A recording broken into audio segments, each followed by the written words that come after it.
Good morning. Welcome back to Market Monday.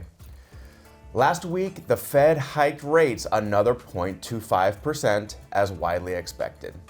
While Fed watchers will spend the next week or so teasing apart Fed Chair Powell's words, we'd like to revisit December's meeting minutes for some clues about future Fed policy in the March 22nd meeting.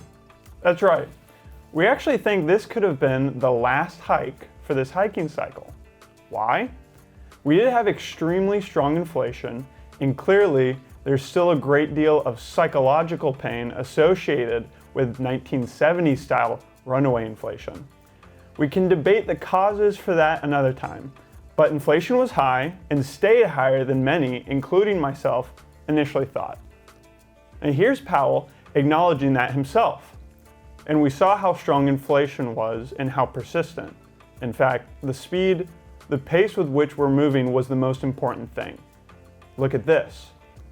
It's now not so important how fast we go.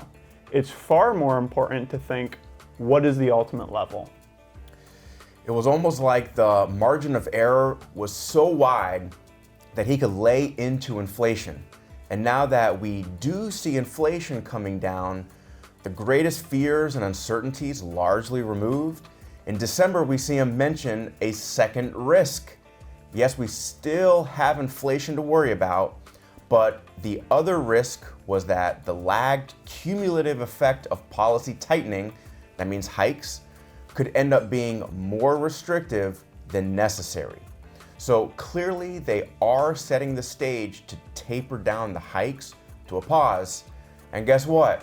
If risk number one, inflation, starts acting up again, they can just start hiking again in May.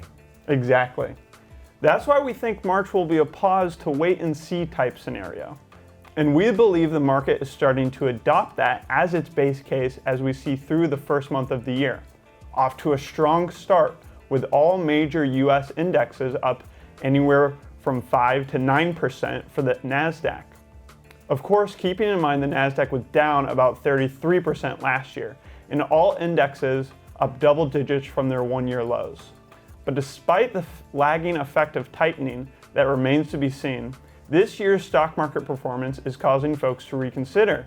Is the elusive soft landing really possible? As the stewards of folks' hard-earned wealth, no one wants a soft landing more than we do. So any mention of a soft landing in the news naturally causes us to perk up, but not so fast. Here's one call for a soft landing from the Federal Reserve itself, Dallas branch.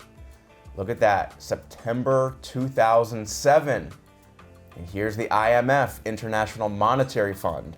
Soft landing ahead for the US economy, August 2007. You don't think we're done yet, do you? New York Times, Fed Chair, this was Ben Bernanke, now 2 Fed chairs ago. Fed Chair projects soft landing for US economy, February 2007. And finally, Survey of Analysts says soft landing should boost US stock markets, January 2007. So here's the S&P 500 during the roughly 2-year period from 2007 to the bottom in March 2009. Here's the analyst survey in January 2007. Here's Ben Bernanke projecting soft landing in February. Here's the IMF in August, and the Dallas Fed in September.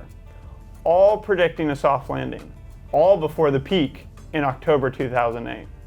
Now, does this mean we are doomed for another 2008 because some folks out there are calling for a soft landing? Of course not. But let's also approach this judiciously, not attaching ourselves to any headline one way or the other. And today we'll wrap with a look at what happens in the stock market after the bear market low.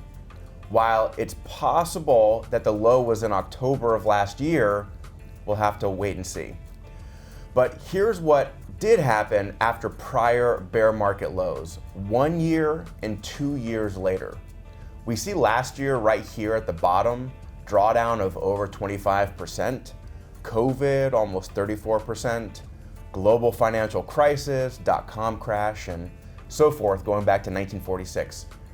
The average drawdown is in the low 30s, meaning down a little over 30%, and the subsequent one-year return being a little over 40%, with the subsequent two-year return being almost 60%.